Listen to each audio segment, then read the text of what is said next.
worked at Grandpa with me and everything when he went on to work for me. Yeah, I'm sure that he. Yeah. I'm sure he paid Came attention. out and do a lot of repair work when he got tired. He just left the plane and went home. Yeah. But then, I mean, it was, Well, that was the nice thing is that you had those two farms together, and he could be both places and still kind of keep his hand in. But I would imagine you really. Did he tell your dad what to do? Did your dad feel like he was managing the farm still?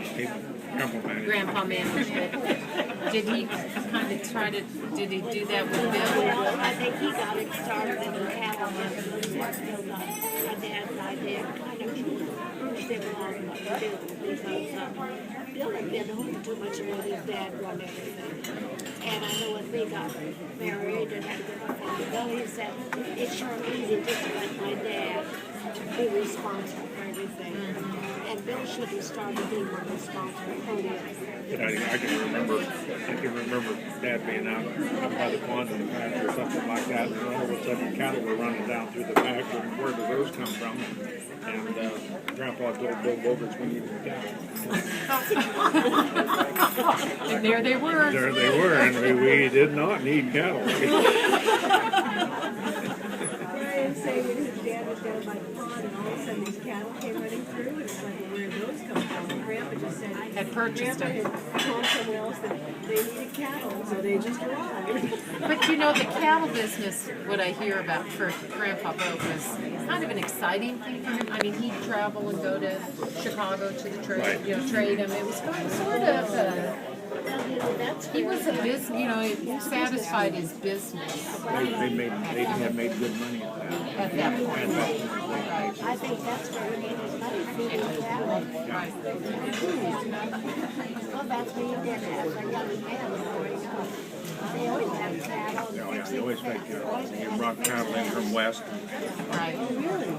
He talked about his dad would go to come on business and come on business all day and then come home in the evening and then they'd be working till way after dark trying to fix fence in the dark, and Grandpa was not going to do that. And so if the folks were gone, David and I knew that the phone was going to ring at 5 o'clock in the morning and Grandpa was going to want to know what we were doing that day.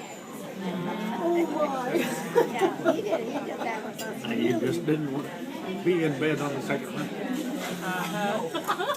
So you had to be out of bed, down the stairs, and answer the phone. But you know what?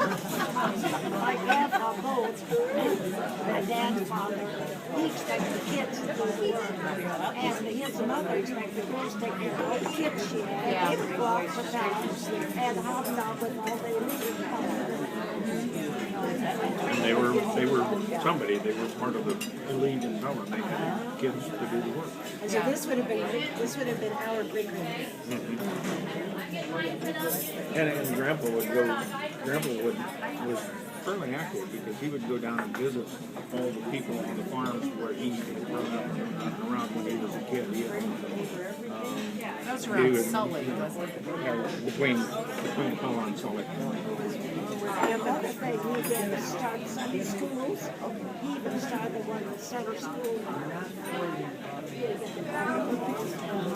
I remember my dad telling me they were going to have a Sunday school picnic when they were on Pella. All the people got together and they left their horses and wagons. They took the baskets and all went down the hill to the picnic area singing. I remember Grandpa telling stories about the ornery things that they did when they were Were they really ornery? horrible. They were Yeah, all those boys. What Grandpa and his brothers did? So they had the road came from Vermont and it came across the bottom. And then there would be bridges on the ditches, drainage ditches on the bottom. I remember he would laugh at that every time he thought of it. But they had a couple of families that they didn't like, and the kids they didn't like, and everything like that. And that those people had a blind team. These guys were players. And they were coming, and they saw that they were coming close to that bridge, and they had that blind team, and they waited until it was just the right moment. And they just flipped up Grandpa whipped up their horses and they went rattling across that bridge. And of course, that spooked them. So that spooked the other team, and there were thorn trees on each side of the river. You know, these are not friendly things. Halloween pranks, they would drove this thing that they would that made horrible noises on a hay rack, and they would go around to the neighbors and turn this crank and rosin on the wheel and this thing, and it would just vibrate and shake and all these.